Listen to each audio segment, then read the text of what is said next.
Luciane va nous parler donc du partenariat Brésil-Québec et recherche en génétique forestière.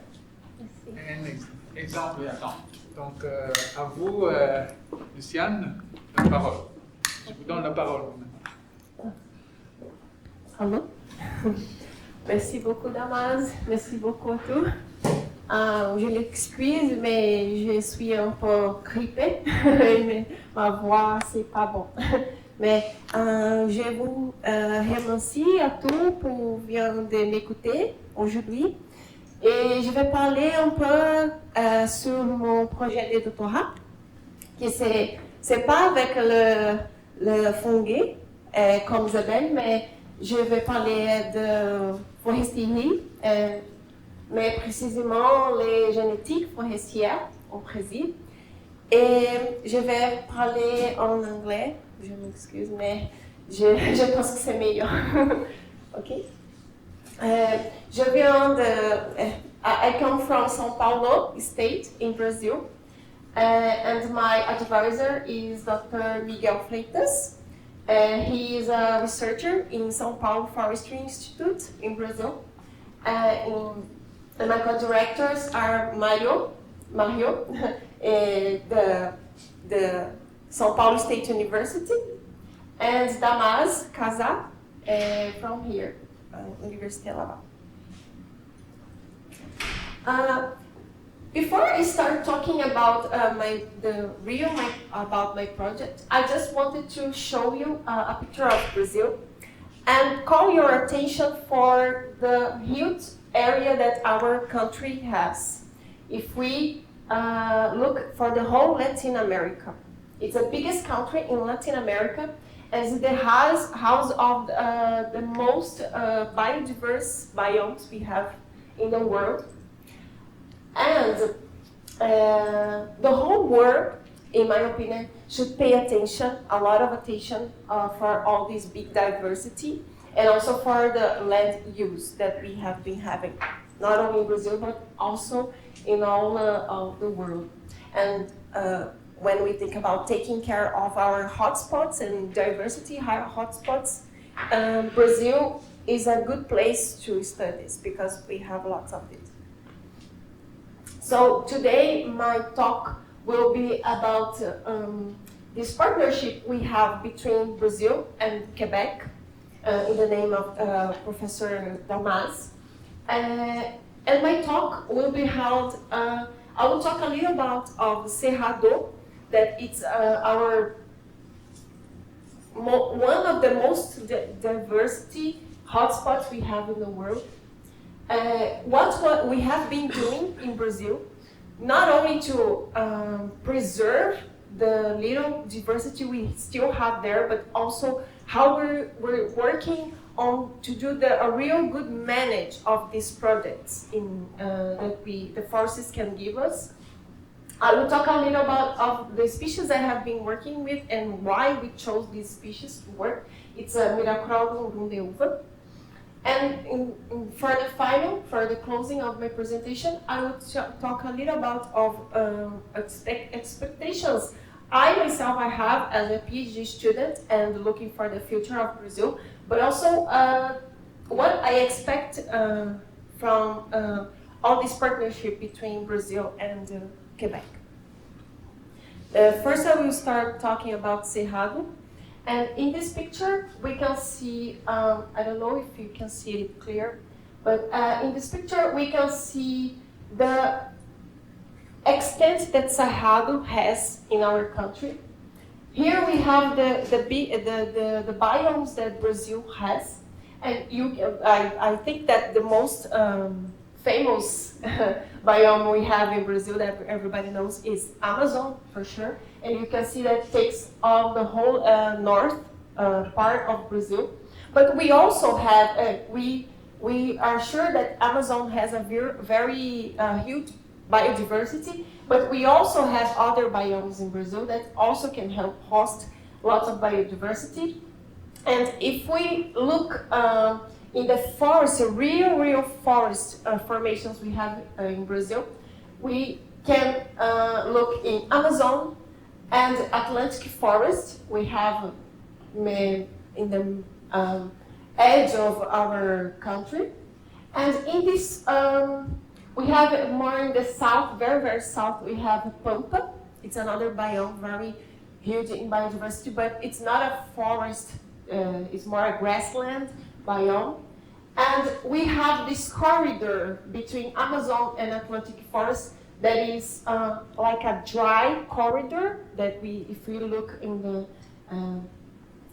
climate, it's a dry corridor that this biome here is not from Brazil, but it's a Chaco that it's like a drier biome, and also we can have some influence of rainy seasons. We have Pantanal here as an exception, and we have some influence of water and differences in soil and in diversity too. But we will have a very huge amount of Cerrado and Caatinga. They are the most dry, the driest biomes we have in Brazil. And Cerrado, I will talk a little more about Cerrado because this is what fascinates me in Brazil and also our group. And we have been very worried about some of the constraints that we may have in the destruction of Cerrado, because in Brazil in particular, nowadays, we have lots of pressures in the destruction of Cerrado because of some activities that have been we have been having in Brazil, especially in the agriculture pressures, because the Cerrado has been destroyed to give place to some plantations, mainly of soya and eucalyptus, now that is coming a little more, and also sugar cane that are our biggest cultures for production. I'm not saying we're not supposed to do these these cultures, but we have to be careful how to manage these areas in order not to have the losing of this huge biodiversity. And also, I would like to show you just a little how Cerrado looks like for us. It's not a linear, this diagram is not a linear when we compare this, all this Cerrado, but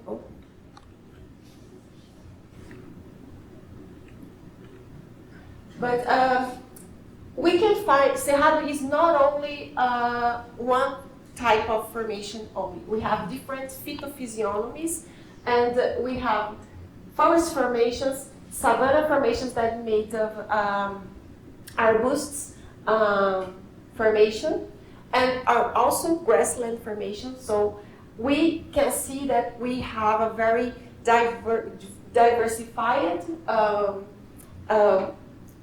ways of life and plants, and varying from grasses until forest formation.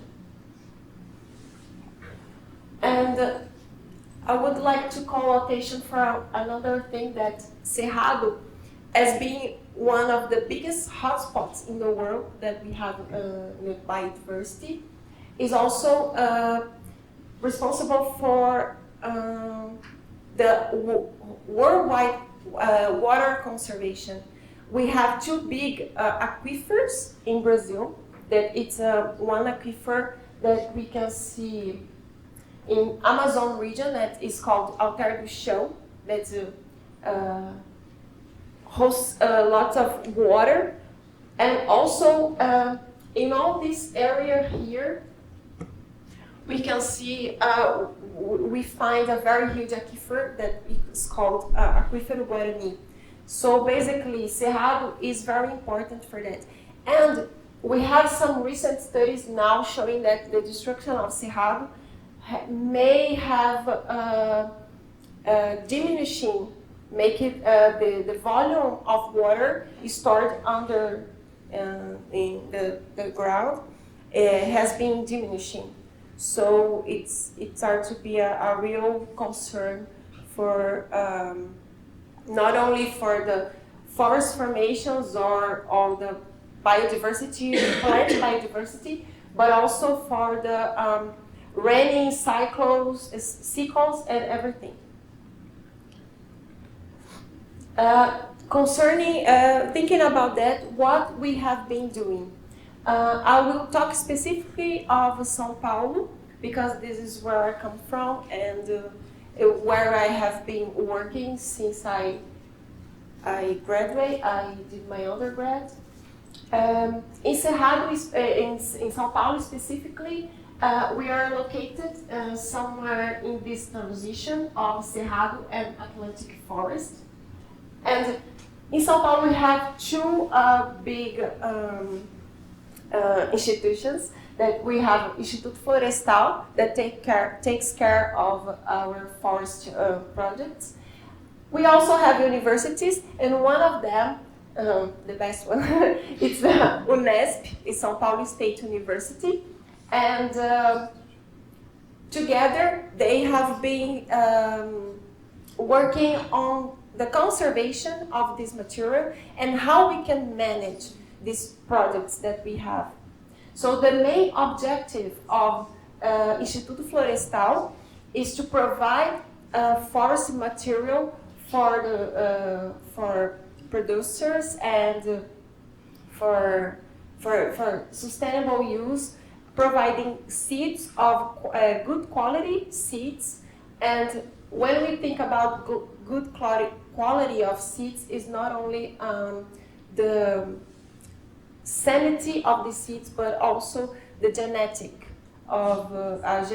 quality of the seeds that have been provided to many organizations to make the plantations and whatever is the purpose of. So this partnership inside Brazil has been lasting for at least 20 years, and what we can see is that when we focus about on our state in São Paulo, we can see a situation like that. Since Brazil was discovered, it was like the year 1500 until the year 2000, but also we have more. We have been losing areas of forest, and this trend has not been very so in a consensus of what we have as a global strategy for plant conservation. For example, we have, if we look in the worldwide plant conservation strategies and so on, we can see, for example, for the targets where we have worldwide to be accomplished worldwide, we have, for example, that one of the targets is at least 75% of the threatened plant species be conserved in ex situ collections, preferably in our country of origin. So our groups have been working to meet this one of these targets for plant conservation. So one of the things we have been doing there is concerning the ex situ conservation of these plants resources. We can see in many of areas from São Paulo Forestry Institute and also in São Paulo State University that we have very areas that are designated to make the conservation of these species. And the way we make this conservation is to plant these individuals and more species and make them grow.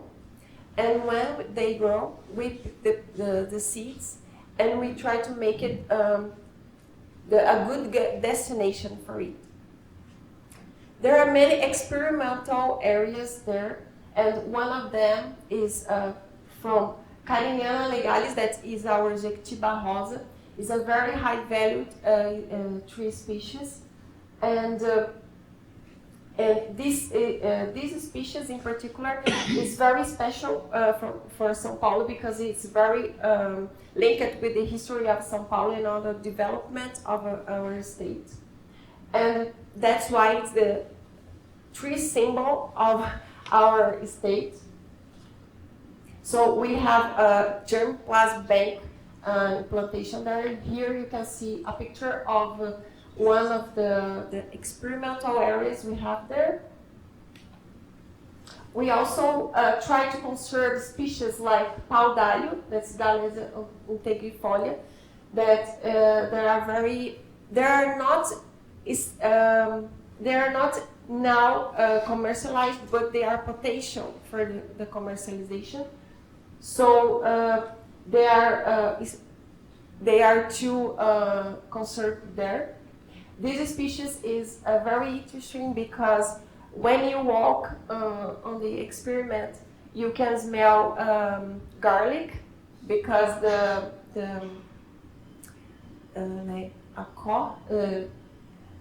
bark. Yes, it smells like a garlic, and so it's very used for teas, infusion, and the tree, the wood is it's a very good quality too. We also have the germplasm bank of Genipa americana, that is our genipapo. It's a very not yet still commercialized, but we have some experiments showing that the timber may be a very good for construction. And this is the species that the indigenous people, when the Portuguese first arrived in Brazil for the discovery of Brazil, these were the fruits from these species were used to be very used for the indigenous people to paint their faces and to make their characterizations. We also have a germplasm bank of Dipteryx alata, that our baru, that now it's going a lot on the market for the value of its nut, made when you can use it, the nut, the powder of the nut for animals to aggregate in the food that you give to the cattle. It's a very high, good quality in protein, so it has been used for that. We also have been conserving some genotypes of species in a mixed conservation plots that we have. Besides making the conservation, we also have been trying the mix. How can we manage these gains that we may have with the silviculture of these species? So, for example, here it's in the experimental area is in São Paulo State University Experimental Center that we have planted eucalyptus. We use it very, very widely in Brazil for paper production, and also with Myracrodruon urundeuva that you can see here in the middle. It's smaller. If we compare both of the species, we have the eucalyptus, a fast-growing species, so it will reach a height very good for the cutting, for paper production, with an age of 7 years, 6 years. And smaller, in this picture, when you see this smaller individual, you can see Myracrodruon urundeuva. That is a very slow growing tree species, but still has a very high density wood. So it may be very good for wood production and also for the construction and other uses. I will talk a little more about aroeira in the next slides. And also, we also have been trying this in other agroforestry systems with aroeira That's it's a slow-growing species with Ricinus communis and mamona. That its fruits from mamona you can use for the production of biodiesel, for the oil. So these trials, all of these trials, we have been making not only to conserve these species, but also to know what we can do with them and how would they behave in a mixing. Now I'm going to talk a little about of Myracrodruon urundeuva. That is Anacardiaceae family.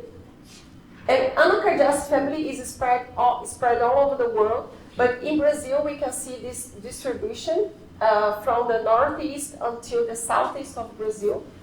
But this picture is from 5 years ago, but we have been, when we go back to the populations to look for the mothers, in certain trips to field, we didn't see the mothers anymore, so we're starting to really think that the devastation is finishing with the species. So this is what we have original we have, but if we go in practice, we don't see it anymore. So this is why it's so worrying for us, because we have been losing so much material and we don't even know how to treat them and how we can use them. So Myracrodruon urundeuva, that is the species I am working with, is a dioecious species. It can vary from 5 to 30 meters of height, but in Cerrado, the mean height we still find is 20, and in diameter at breast height, it can reach from 30 to 100 centimeters. But in Cerrado, the Cerrado core Cerrado, we can see from 30 to 60 centimeters. So here I show you the picture of the whole tree. It actually is one of the mother trees of my thesis. The flowers and its fruits. Also, we have some previous studies mentioning about the wood quality that we can find in these species, and we have some very, very good numbers of wood quality. If we just look for the module of rupture, module of elasticity, we have very high numbers, so it's a very hard wood. And for the its basic density, also we have a very good quality for it.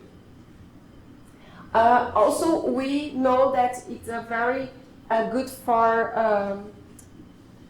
firewood, as it has a very good valeur calorifique, very, very high, and it's very good for this use. Also, in this picture, we can see I use for the furniture, so we can make very beautiful furnitures of it, and also it has a very aggregated value for the use of a Myracrodruon. Also, we have that a cause is being used for make some teas for infusion. It's very good for the infections, such as urinary infections, and also for the oil. It inhibits microbial activity. So this conservation that we have been making in Brazil,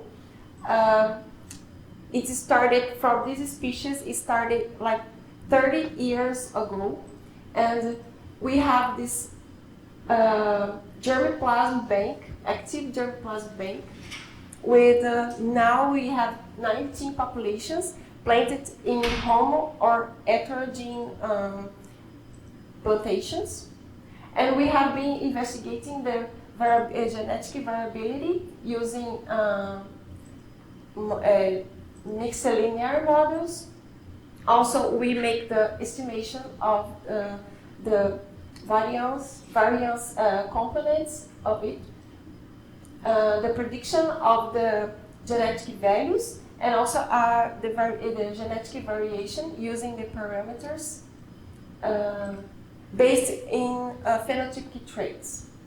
So my thesis is called Population Biology of Arueda as contribution of phenology and genetic of populations for when we look in the strategies of conservation.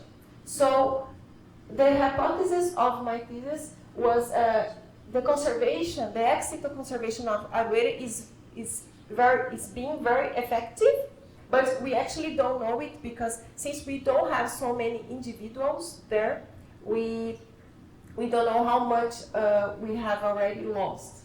So my main objective is to verify if the genetic variability of two populations that we have there, they are actually conserved in the progenies. So the first chapter of my thesis was to evaluate this diversity, genetic diversity of the progenies using the phenotypic traits, measuring the phenotypic traits for height, for DB8, and for mean crowd diameter. In the second step, I will evaluate the genetic diversity of the mothers that provided these seeds, of the descendants that is actually now planted. And in the third step will be to make the comparison of the wood density between these individuals that are already conserved. We have been worried about this wood density because this is why we can show the real value of Arueda. So when we have much more data telling about, the more we know about our species, the best will be our practice to put it in the field. So it will actually be very good to enter the market or to make the conservation. So my study is being made in the germplasm bank that is located in Silvíria, that is in Mato Grosso do Sul state, but it's very close to São Paulo state.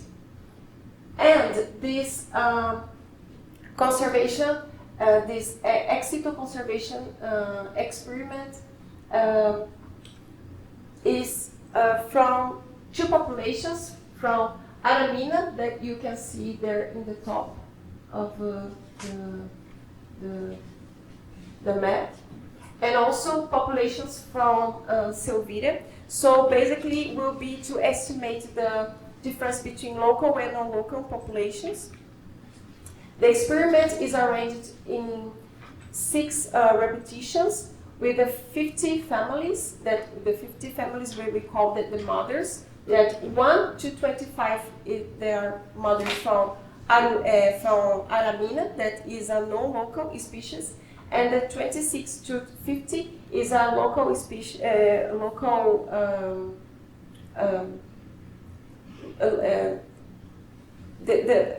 it's a local individuals that provided the seeds in a spacement of 3 by 3. In the total of we have 2,400 trees. We have 1,200 per provenance, and the experiment now is 27 years old. So in the field, what I have already made was to go after all these 2,400 individuals to measure the diameter at breast height, the crown, and the height of these individuals. And after that, I used these models to try to make what would be the contribution of the genotype effect.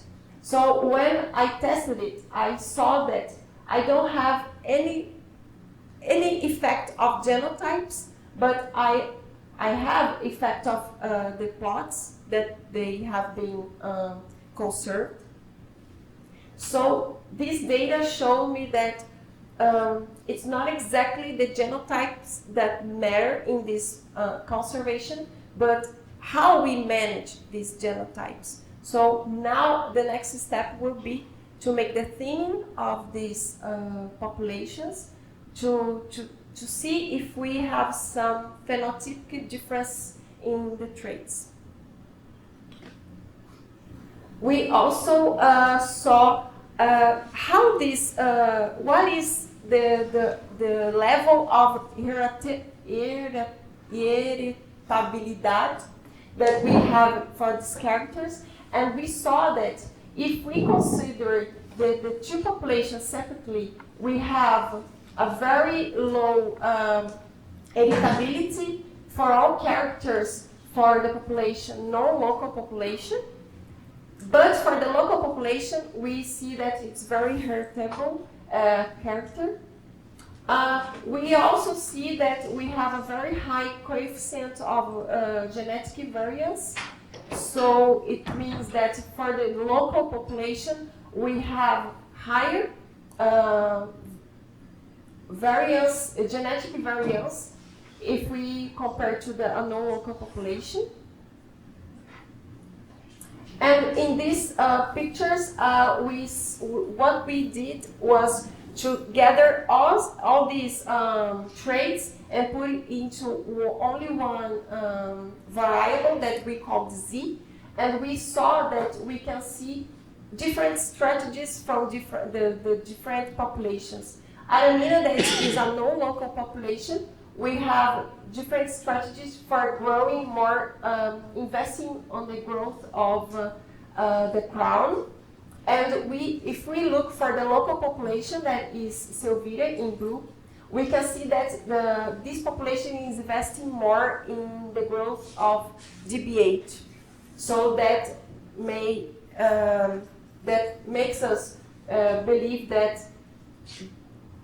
regarding these two different strategies, we can also try to plan better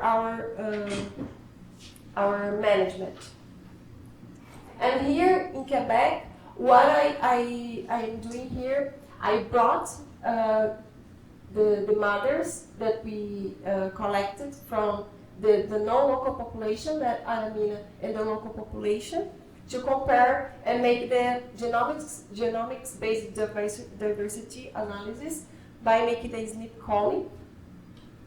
So I brought the DNA samples from there, and I sequenced the data here with people from the third floor, and we used the ioproton sequencing from EATS. And after this, the sequencing of this data, my next step will to have the information and to make the analysis in platforms like Stacks and FastGIS that were developed here in EAPS. And I hope that I will be able to work with this data soon. And by the end of this month, I will go back to Brazil, and I will go on with my studies, making the quality of wood. So when I go back, I will go again to these plantations and will make the selection of the individuals that has the lowest GB8, and we'll make the thinning. And after this thinning, we're going to collect wood discs to make the tests for the quality, density, and elasticity. So my expectations concerning this project is to conserve the diversity, to make it better for pre-breeding programs, but also to make the ex situ conservation suitable for at a national level, but also learn how to manage these species, because from what I said in the first slide, we have a very huge biodiversity in Cerrado, but we also have been losing this biodiversity, and we have been losing it before knowing what these species what is the role of these species in the ecosystem, but also how we could manage them to make life better. So by conserving them, I believe that we will be able to find some more answers about it. It's very difficult when you have a very high diversity of in an ecosystem or somewhere else, but you don't know how to deal with these species. So this is what we have been trying to know. And my expectations here will be to use the genetic as a tool to discover more about the variations we may have in these populations, and also for the whole species, and gather this data I will produce with the other data we will already have to make a general framework of what is the state that we have in Brazil, to make it better for conservation, utilization, to make a good source of seeds, wood, and non-linear, produits non-linear, and also how to use them for agroforestry. I want to thank so much my 3 advisors, Miguel, Mario, and Damase. Thank you so much. All my funding agency in CAPS in Brazil.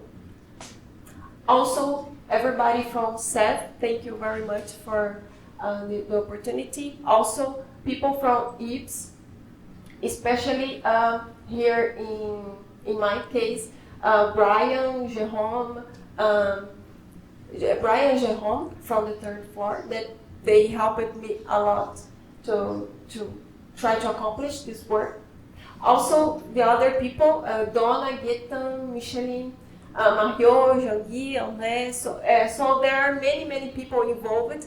Not only me, but also Isabel. For us to come here is not only, we're going to buy a ticket and go. No, we have lots of preparations, and there are so many people involved, and we have to thank you so much for that, because for us it's a very good opportunity to make this exchange. Of course we learn a lot, and I hope we can teach you something too. And also for the 2 countries will be a very good opportunity, because as far as I know, and I have been following, not only Quebec but also Canada in general, you have a very huge preoccupation of forest ecosystems and forest land, forest use of these products. So I think that it will be a very good exchange, for a good opportunity for exchanging some of our experience, but also with your experience too.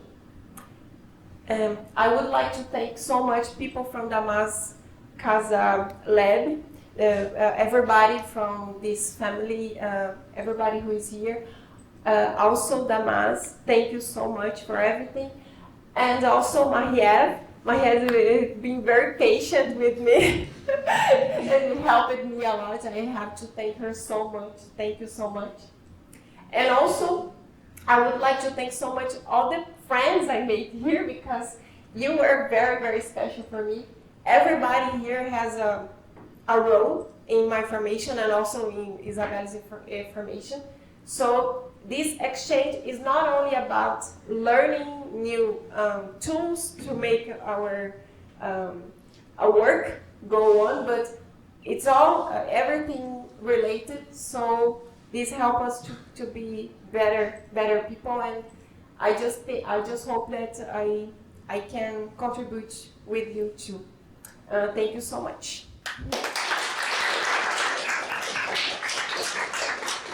So, thank you so much. Luciane, I have one question for you. I think you learned a lot about many things here, including science, the genomic course that EBS is offering. And you learn also about the culture. And I hope you learn also about the weather. Did you like the weather? The weather? Yeah, okay. Yeah. It was okay. It was fine. Great. I saw in your your quantitative data analysis, most of those growth traits, they have the narrow sense heritability is very low. Yeah. So, is that right? Yeah. Yes, it's right. So, do you think then you have to invest money into the genetic improvement of those growth traits? Yeah, actually, we're going to check it because since I have been testing only 2 populations, my expectation is that if there is so much low heritability of these characters, the genetic would show me something that could be something related in the transcriptomic or something for more specific. I actually really don't know. Okay. So we're trying to investigate, make this genetic investigate in this level, just to. So when you go back, as I understand, you will be looking at the wood quality. So Yeah. are you planning also to estimate the heritability of the wood quality? Yes. Which property density or fiber length or what kind of? We're going to work. The first conversation I had with my advisors was to use the density, the basic density, but we will see. I need to go back there but yes, yeah, basic density. All right. So.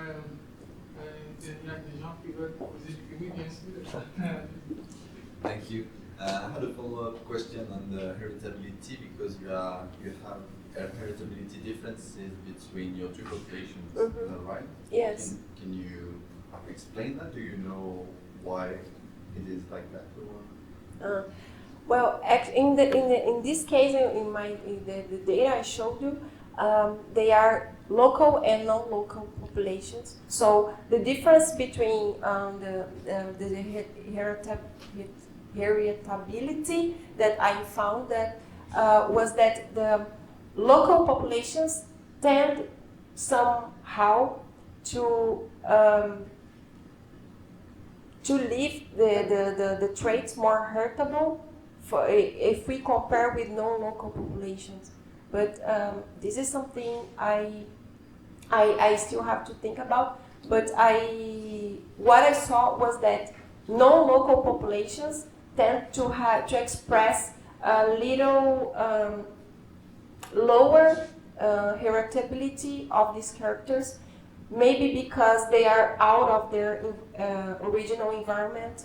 So this is what these numbers show me. Okay, thank you. Est-ce qu'il y a d'autres questions?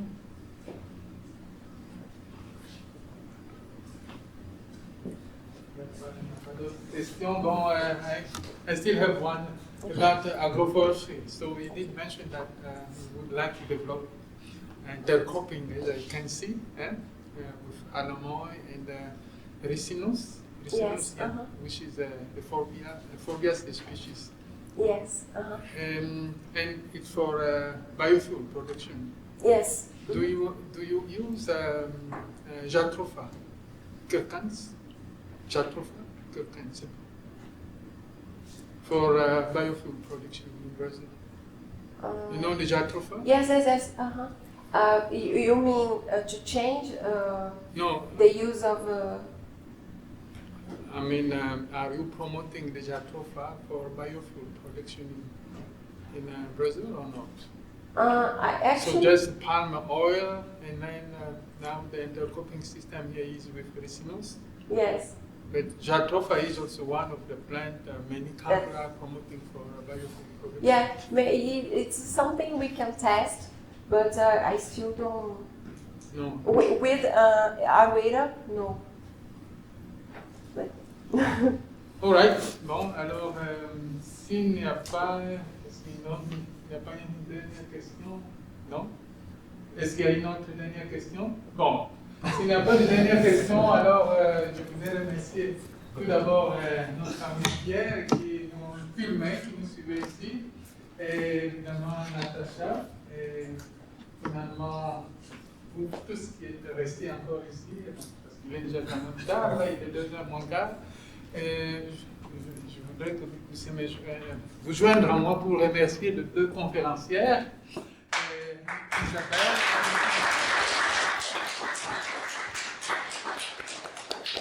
J'espère que le prochain midi international sera encore le 12 avril 2020. C'est ça? Si on a d'autres étudiants internationaux, bon, il y a toujours des conférences internationales, mais c'est un peu spécial parce que Isabelle va encore rester ici pour un autre 4 mois parce qu'elle avait une bourse de 10 mois. Mais notre amie Luciane s'en va à la fin de ce mois. Donc, elle a été avec nous pendant 6 mois. Merci beaucoup. Merci.